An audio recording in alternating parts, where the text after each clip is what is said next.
Welcome back to Ellys Manor House, the Merchant's Way. Now, in our last episode, I shared with you that my background is in films and television. Now, normally I keep that on the wraps, but now it's out there, and hopefully you will see why this is so important to me, what I'm doing. Or what we're doing, because it's never you on your own, it's always we. You know, we sometimes think, my gosh, there's this and that, but believe me, there are so many other people involved with this tiny production. Now, you might be sitting there looking at me thinking, why is this black fella going on about European history? And I can address that. You know, it has never been the way. We are now coming to more consciousness about European history. And there's been people looking like me in European history going back to the 12th century. But somehow they've become excluded completely. Now, we're just starting to see some of the television programs addressing the business of the Black Tudors, the Black Georgians. And, you know, this is terribly important because the world is such a homogenization that it moves backwards and forwards. Now, the first positive image that I can find is Saint Maurice. Now, he went on the Crusades. And if you go to Germany today, Coburg, you will notice, well, he's the patron saint of Coburg. You'll see all the symbols of Saint Maurice, a black African that had gone on the crusade. But you know, there are many things, and this is what's good about history. There can never be any blame, but you should know where you've been and where you're coming from and where you're wanting to go.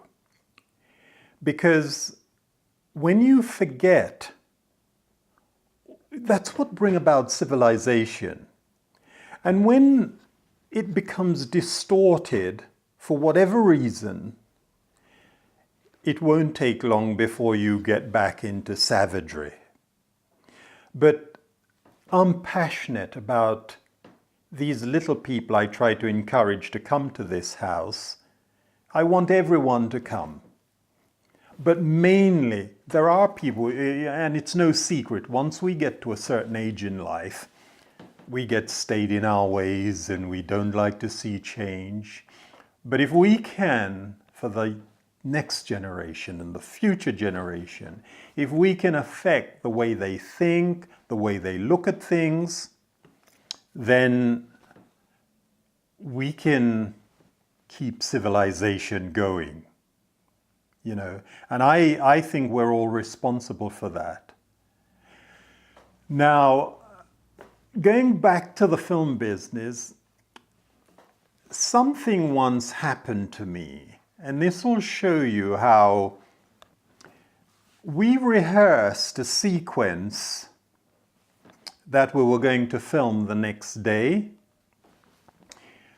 And there must have been about 4 of us. We rehearsed this sequence. And then when the documentary was made of that being rehearsed,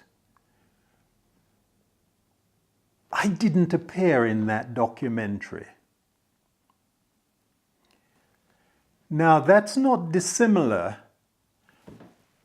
to, I've taken the time and trouble to go and find Saint Maurice, someone that looks like me. And I'm sure if this was an Asian person sitting here, they too could go back and find someone that related and looked like them. Now we owe it to those people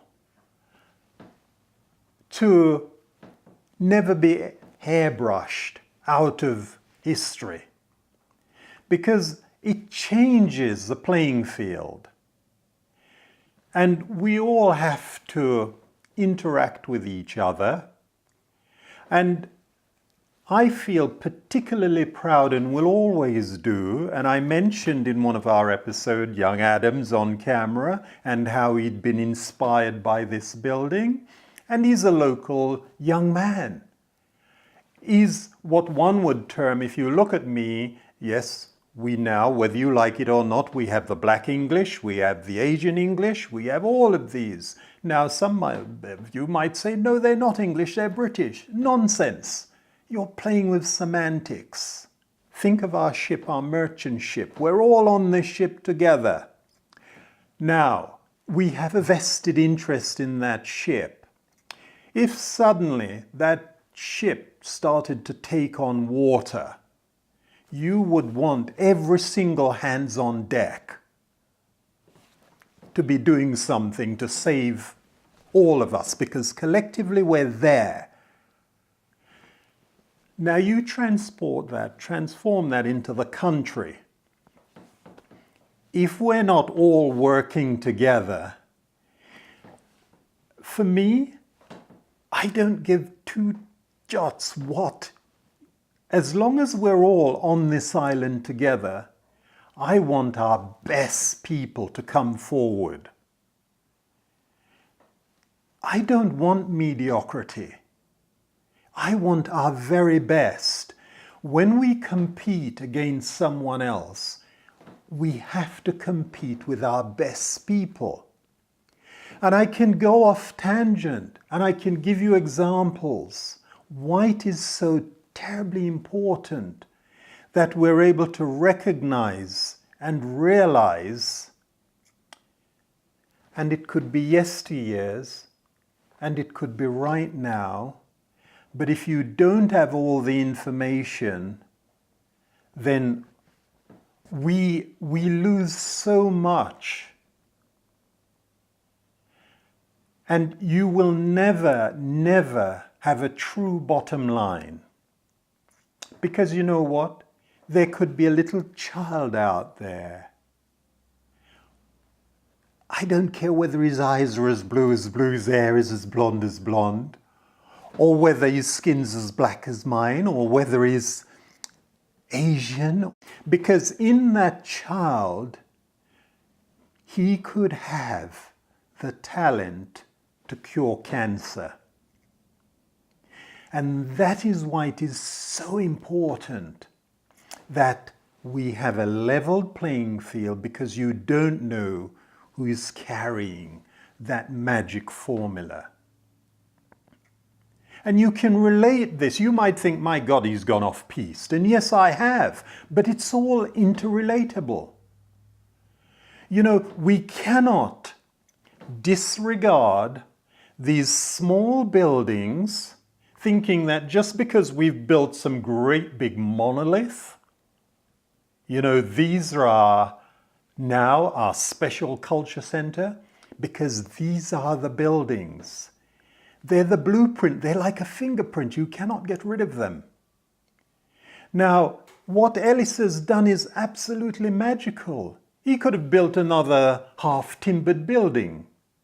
But no, he's reflected the continent within this building. And that's why this is so unique today. One of the reasons, not all, but one. So stay with us. It may seem we're deviating, going off, but it is all interconnected. See you again on the next voyage. Goodbye.